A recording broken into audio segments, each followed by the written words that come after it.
Kasih karunia dan damai sejahtera itu Allah Bapa kita, dan dari anaknya Tuhan Yesus Kristus menyertai kamu sampai selamanya. Amin.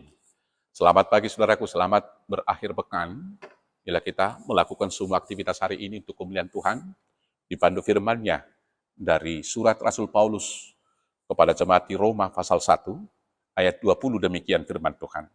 Sebab apa yang tidak nampak daripadanya, yaitu kekuatannya yang kekal dan keilahiannya, dapat nampak kepada pikiran dari karyanya sejak dunia diciptakan, sehingga mereka tidak dapat berdalih. Demikianlah firman Tuhan.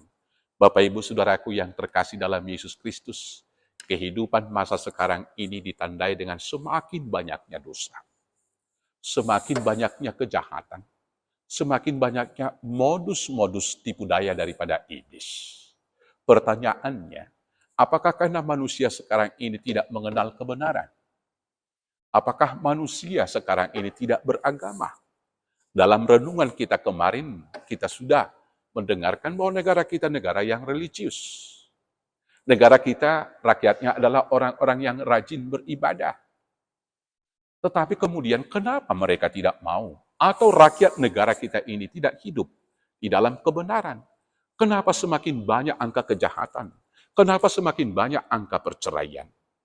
Mungkinkah tidak mengenal Tuhan?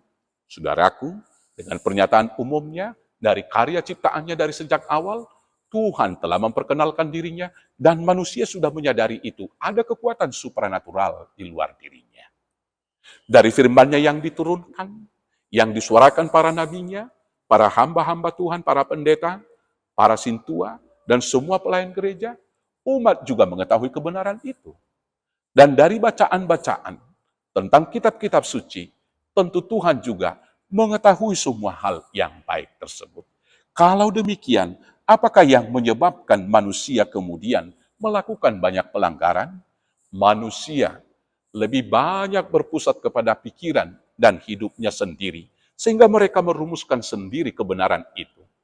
Walau secara logika mereka mendengarkan firman Tuhan, tetapi mereka tidak mengenal dan mengerti Tuhan itu sendiri.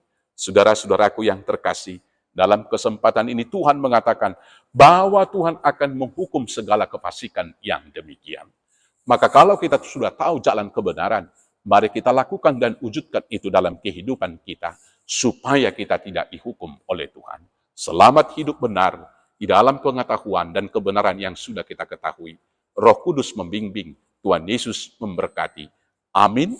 Terima kasih Bapa yang baik, ajar mampukan kami untuk tetap hidup dalam kebenaran, agar kami beroleh berkat di dalam Yesus Tuhan Juru Selamat kami yang hidup.